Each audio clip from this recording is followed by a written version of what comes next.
전시회 자리에 나오신 모든 분들이 이 시간 내가 누구인지를 또 깨닫고 제 집으로서 주의 몸된 교회 안에서 맡겨진 직분들을 또 잘 감당하시는 한 해가 되시기를 예수님의 이름으로 축복합니다. 성공 동기 부여가로 알려진 지글러 박사가 한 번은 뉴욕의 지하도를 내려가게 되었습니다. 이 지하도를 내려가는데 마침 그 옆에서 구걸을 하는 거지가 있었어요. 그래서 $1를 넣어 주었습니다. 그런데 이 거지가 연필을 하나씩 팔고 있었습니다. $1를 주고 연필은 받지 않고 지하도로 내려가다가 이 지글러 박사가 갑자기 뒤돌아서 다시 와가지고 그 거지에게 내가 방금 $1를 당신한테 주었는데 나에게 연필 하나 주십시오. 이렇게 이야기를 했어요. 그러면서 연필 하나 받아가지고 가면서 이 지글러 박사가 이 거지에게 이렇게 이야기를 했습니다. 당신도 나와 같은 비즈니스맨이요. 당신은 더 이상 거지가 아닙니다. 이렇게 이야기를 하고 내려갔어요. 이 말에 거지가 꽝 하고 한 대 얻어맞은 그런 느낌을 받았습니다. 그래, 맞아. 나는 거지가 아니야. 나는 길거리에서 돈을 $1를 받고 연필 한 자루씩 파는 사업가야. 이 마음이 이 거지에게 들게 되었습니다. 그 순간부터 거지의 자아상이 달라졌을 뿐만이 아니라 새로운 용기와 힘을 얻게 되었습니다. 그리고 자신의 운명과 환경을 바꿔놓는 이 말을 늘 자신의 마음속에 되새겼습니다. 나는 거지가 아니야. 나는 연필을 파는 사업가야. 나는 사업가야. 나는 거지가 아니야.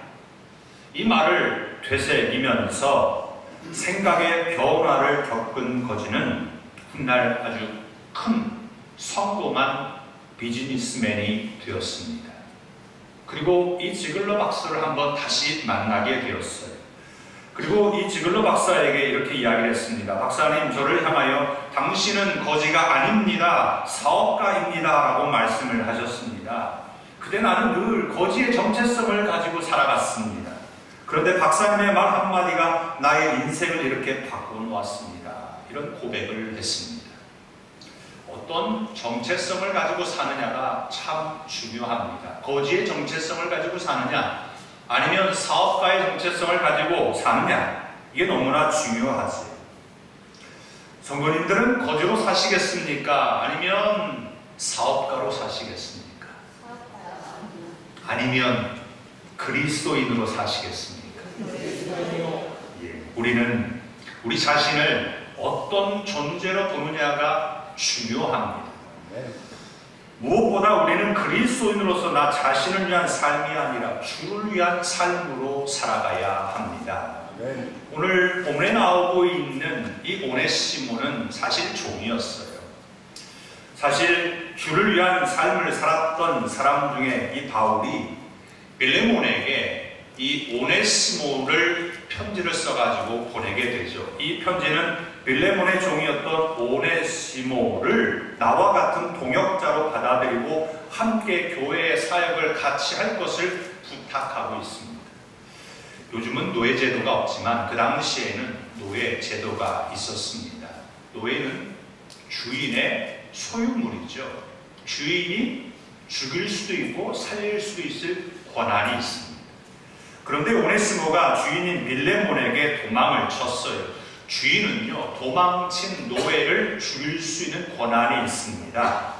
오네시모가 왜 도망쳤는지 정확하게 오늘 성경에 나와 있지는 않습니다. 하지만 어떤 이유라도 이것은 정당화될 수가 없어요. 오네시모는 로마까지 도망을 쳤고 그곳에서 바울을 만납니다. 그리고 바울이 전한 복음을 받아들이고 그가 그리스도인이 됩니다. 감옥에 갇혀있는 바울을 옆에서 정말 잘 도와주었습니다.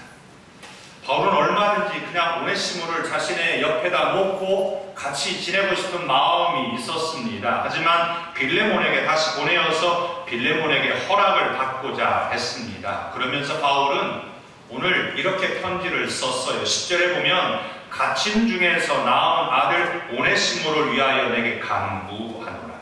바울이 갇힌 자 중에서 낳은 아들이다라고 말합니다. 사실 바울에게는 또 다른 아들이 있죠. 그렇다고 해서 바울이 결혼한 건 아닙니다. 믿음으로 낳은 아들이라고 불려지는 디모데라는 사람이 있습니다. 그리고 오늘 바울은 또다시 나에게 아들이 하나 있는데 갇힌 중에서 낳은 아들, 이렇게 소개를 합니다.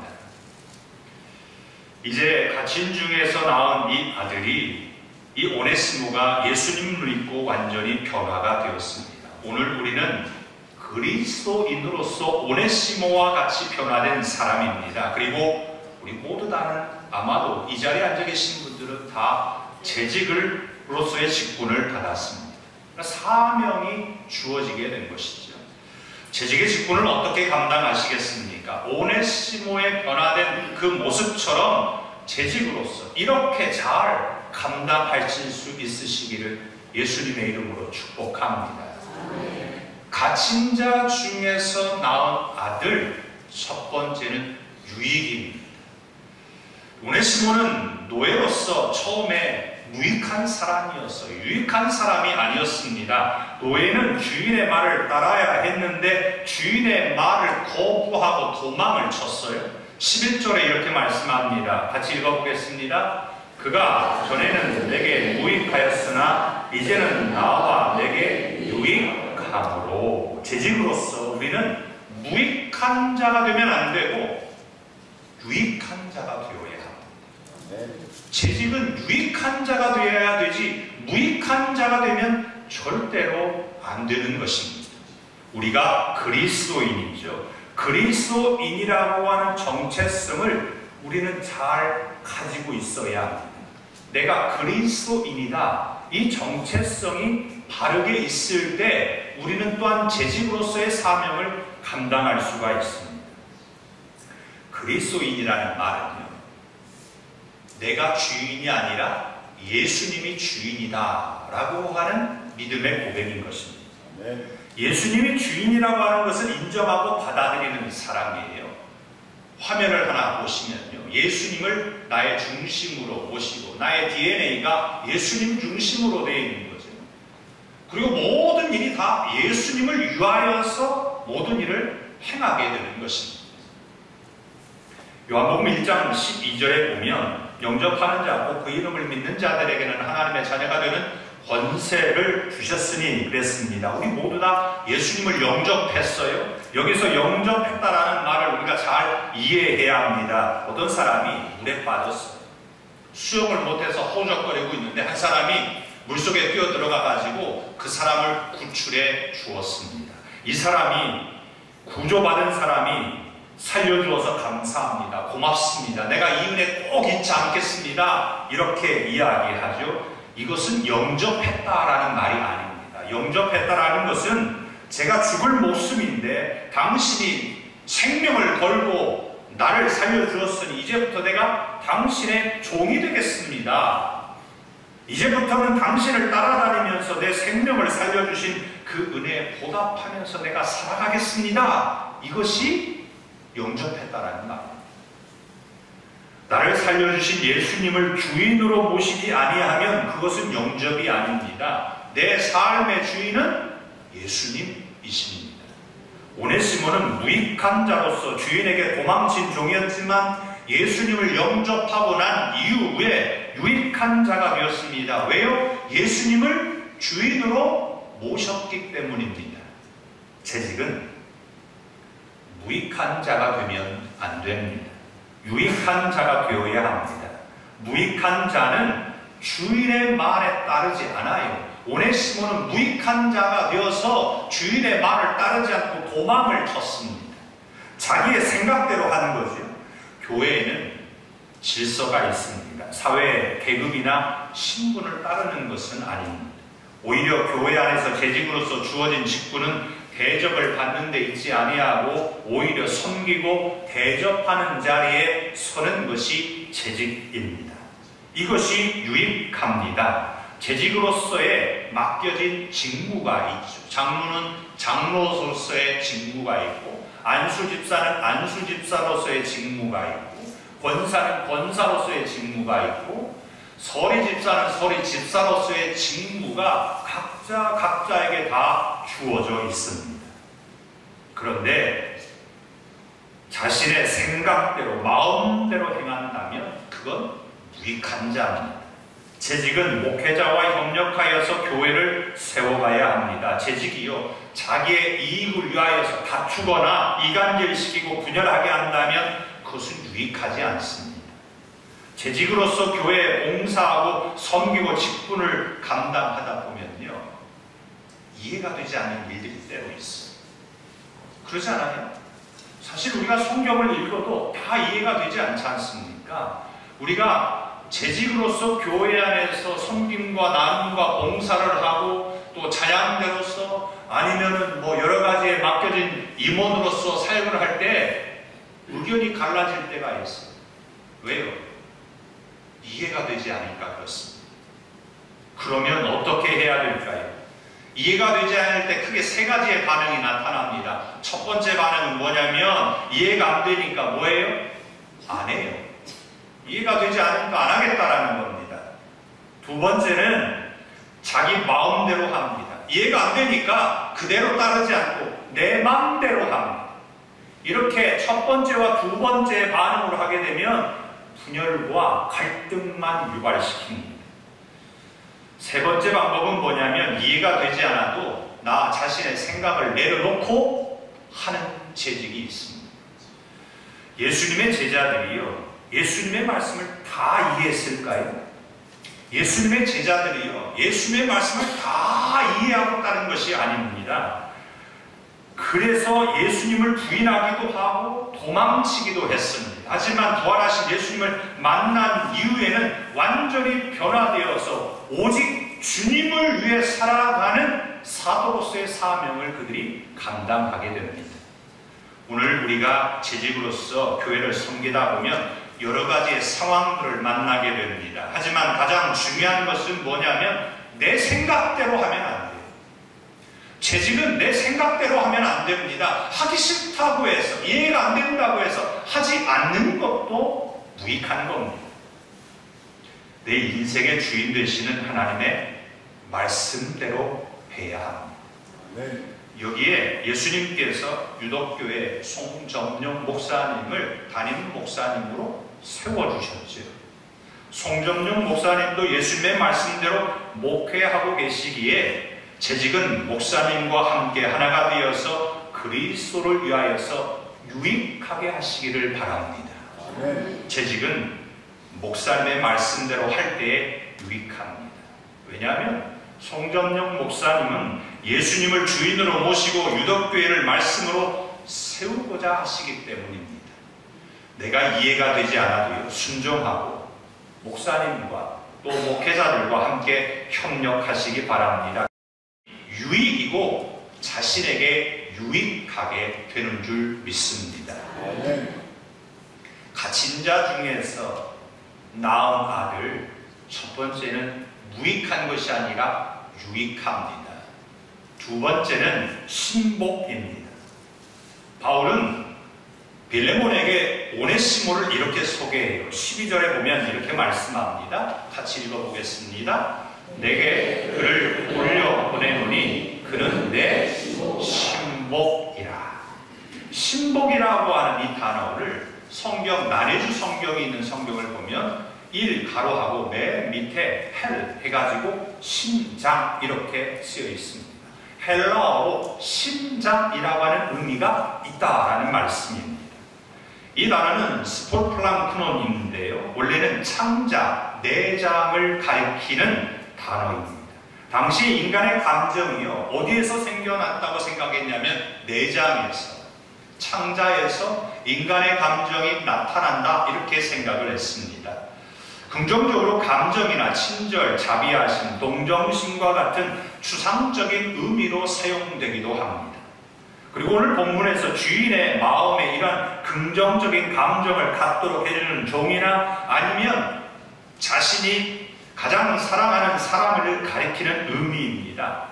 당시에 부모들이 자녀를 사랑하잖아요. 그 그래서 자녀를 가리켜서 자신의 스플랑크논이라고 이야기를 했어요. 무슨 말이냐면 자녀는 내 심장과 같다라는 거죠. 자녀는 내 심장이다 이런 말입니다. 자신의 생명과 같은 자녀로 사랑을 표현한 겁니다. 바울이 이 단어를 사용했다라고 하는 것은 오네시모를 얼마나 애끓는 사랑으로 사랑하고 있는지를 말해주고 있는 거예요. 앞에서 갇힌 자 중에 낳은 아들이라고 말을 했는데 더 부연 설명을 하면서 그는 내 심장과 같다 이렇게 말합니다. 그는 내 아들이다 라고 표현을 하면서 그 오네시모는 내 심장이야. 빌레몬, 오네시모 네 종이 아니라 내 심장이야, 내 아들이야 이 말을 해주고 있는 겁니다.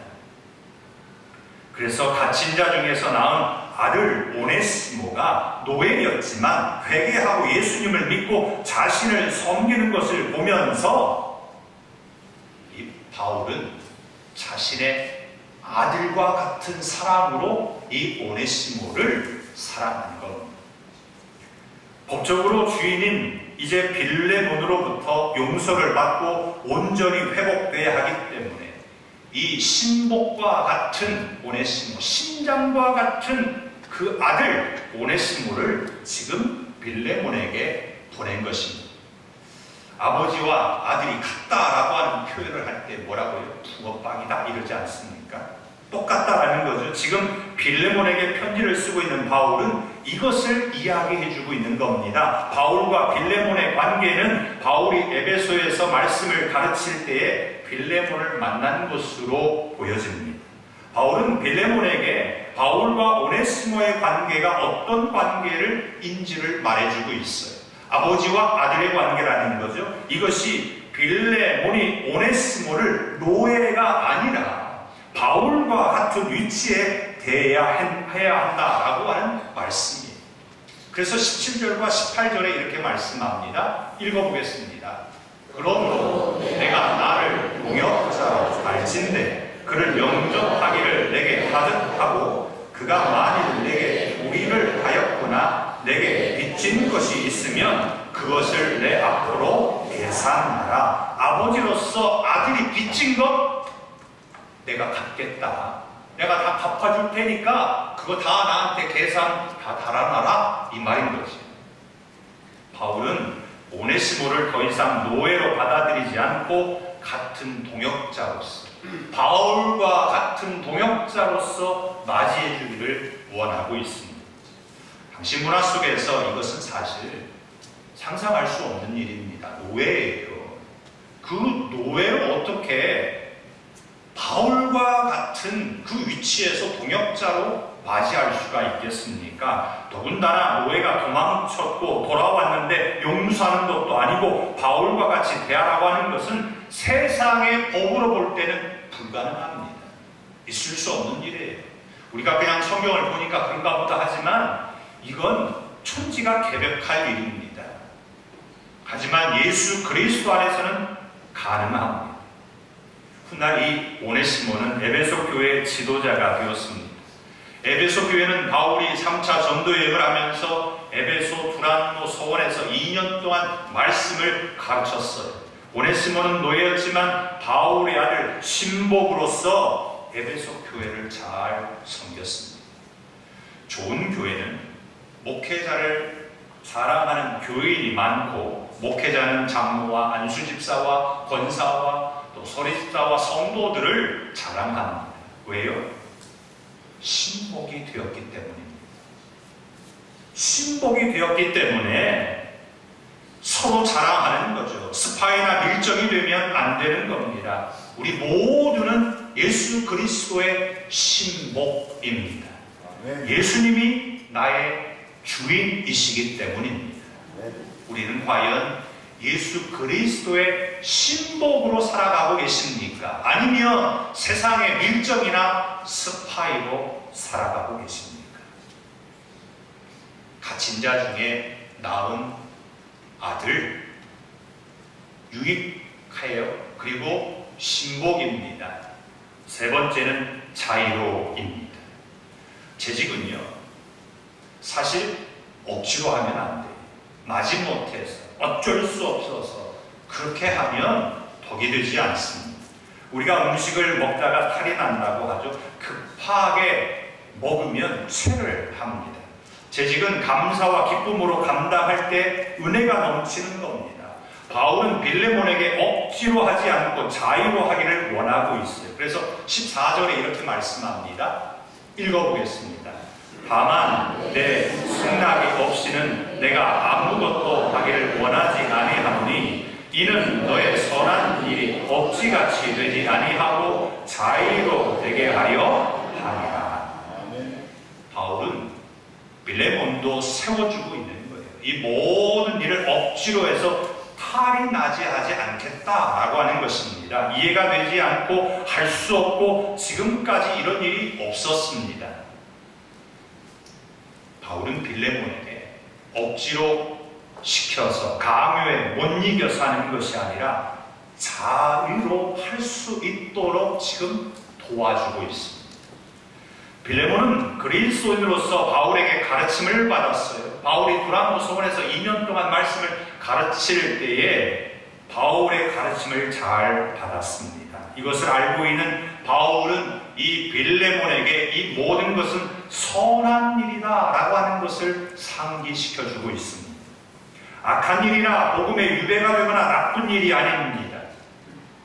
바울은 이 빌레몬에게 두 가지를 말합니다. 하나는 승낙함으로 됐어요. 다른 하나는 자유로 했습니다. 재직은 교회에서 맡겨주는 일에 승낙해야 합니다. 그리고 이 승낙은 억지가 아닌 기쁨과 감사로 자유로 할 때에 기쁨이 있습니다. 은혜가 있어요. 억지로 하거나 누가 시켜서 하는 것은 오래 가지 않습니다. 얼마 가지 않아서 불평과 원망만 쏟아냅니다. 이것은 재직으로서 유익하지 않습니다. 2025년 재직으로 세움받은 것에 있어서 유익한 재직이 되시기를 바랍니다. 아멘. 그리스도의 신복으로서 심장과 같은 역할을 우리 유덕교회 안에서 심장과 같은 역할을 하시기를 바랍니다. 네. 이때는 자발적으로 하는 겁니다. 그래야 감당할 수가 있는 거예요. 바울은 자신의 권위로 독단적으로 하지 않고 빌레몬의 권리와 입장을 생각해주고 있습니다. 교회가 또는 목사가 재직에게 무언가를 맡길 때는요, 적어도 재직의 입장을 생각해 봅니다. 바울이 빌레몬의 입장을 생각하지 않은 것이 아니에요. 생각을 했어요. 힘들고 어려울 수 있습니다. 그럼에도 맡기는 것은 재직에게 유익하기 때문에 그렇습니다. 교회에게 유익해서 그런 거예요. 자유로 되게 하겠다라는 말을, 바울의 이 말에 우리는 오해가 없어야 합니다. 이것은 빌레몬에게 끝까지 관철시키겠다라는 말이 아닙니다. 빌레몬에게 그리스도의 사랑과 용서와 복음이 하나님께서 주신 자유의지에 따라 잘 결정할 수 있도록 도와주겠다라는 거죠. 교회 안에 보면 재직으로서 예배, 봉사, 섬김, 나눔, 선교, 다양한 일들을 우리가 감당하게 됩니다. 이것은 아름다운 것이고 하나님이 기뻐하시는 겁니다. 김제에 가면요, 아주 유명한 교회가 하나 있습니다. 기역자 교회로 유명하죠. 금산교회입니다. 이 금산교회가 또 하나 유명한 이유 중에 하나는 목회자 그리고 장로님이 계시는데 그것으로 유명하지요. 이 금산교회에서 장로를 이제 세우게 되는데요. 그 옛날 우리나라에 양박과 종이 있었을 때였어요.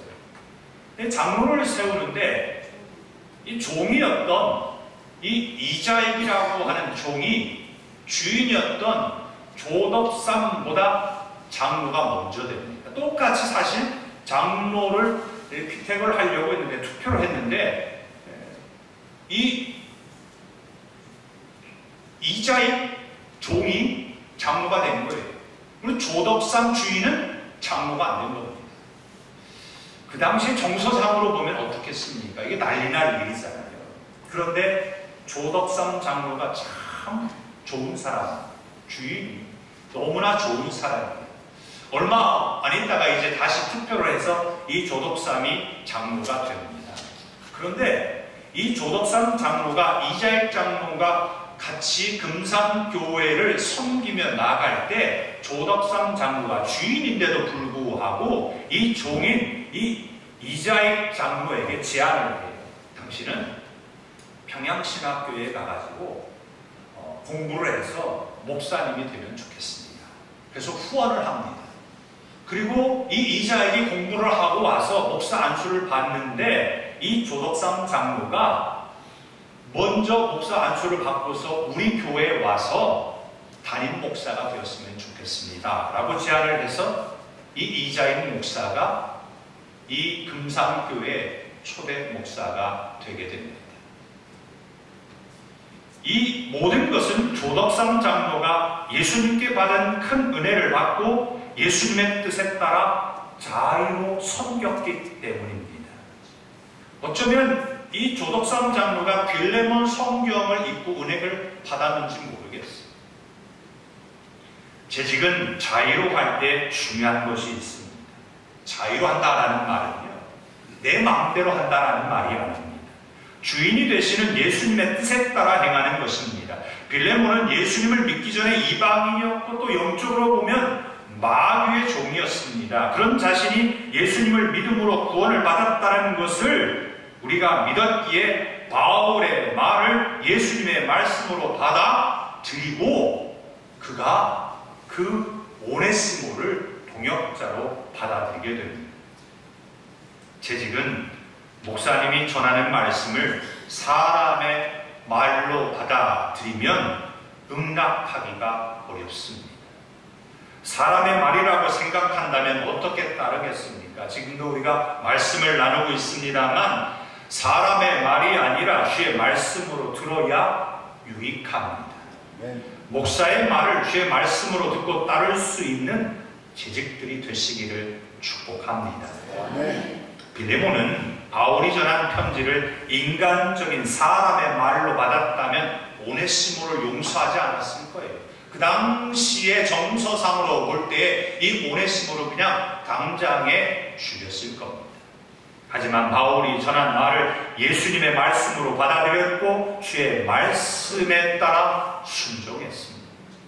교회에서 재직은 중요합니다. 재직으로서의 역할을 감당할 때 억지로 어쩔 수 없이 하는 것이 아니라 하나님이 주신 자유의지에 따라서 자의적으로 감당하시는 유독의 모든 재직들이 되시기를 축복합니다. 말씀을 맺고자 합니다. 예수님께서 누가복음 17장에 보면 제자들에게 한 가지 말씀을 가르치면서 이런 이야기를 하십니다. 너희 중에 누구에게 밭을 갈거나 양을 치거나 하는 종이 있는데 그 종이 밭에서 돌아오면 힘써서 애썼다 수고했다 하면서 밥을 차려줄 그런 주인이 어디 있겠느냐. 내가 지금 시장 하니까 가서 식사 준비해라. 그리고 내가 밥을 먹는 동안 내 옆에서 수종 들어라. 이렇게 하지 않겠느냐. 그리고 주인이 식사가 끝난 후에 밥 먹으라 하지 않겠느냐. 주인이 말한 대로 종이 했다고 해서 주인이 종에게 감사하겠느냐. 그러면서 예수님께서 제자들에게 누가복음 17장 10절에 이렇게 말씀합니다. 읽어보겠습니다. 이와 같이 너희도 명령받은 것을 다 행한 후에 이르기를 우리는 무익한 종이라 우리가 하여야 할 일을 한 것뿐이라 할지니라. 종은 주인에게 해야 할 말이 있습니다. 그건 뭐냐면 나는 무익한 종입니다. 그냥 마땅히 해야 할 일을 했을 뿐입니다. 이렇게 말해야 돼요. 종이요. 자신에게 어떤 일을 하고 난 뒤에 자랑할 수 없습니다. 그것은 전부 주인을 위한 일이었기 때문입니다. 재직으로서 주의 몸된 교회에서 사명을 감당하다 보면 자랑하고 싶은 마음이 들 때가 있습니다. 하지만 그것은 유익한 것이 아닙니다. 재직으로서 우리가 헌신하겠다라는 것은 내가 했습니다. 이것이 아니라 주께서 하셨습니다. 하나님이 하셨습니다. 이렇게 고백해야 됩니다. 이것이 그리스도의 신복입니다. 우리는 재직으로서 마지못해서 하는 그런 일을 하지 마시고 자발적으로 나서서 목사님의 뜻에 맞추어서 해야 되지 않겠습니까? 내 뜻대로 하려고 하면요, 배가 어디로 가요? 그래요, 맞아요. 배가 산으로 갑니다. 여기 지금 재직들이 많이 계시는데 모든 재직들이 다 한결같이 내 뜻대로 하겠습니다, 내 마음대로 하겠습니다, 이렇게 말하면 교회가 어떻게 되겠습니까? 유독교회 담임 목사는 송정용 목사님이시죠. 맞죠? 네. 맞죠? 네. 맞아요. 그러면 송정용 목사님의 목회 방향에 맞추어서 잘 섬기는 재직이 되시기를 바랍니다. 네. 이것이 유익한 것이고 그리스도의 신복이고 자유로 행하는 것입니다. 유독교회의 모든 좋은 재직들이 다 되시기를 예수님의 이름으로 축복합니다. 아멘.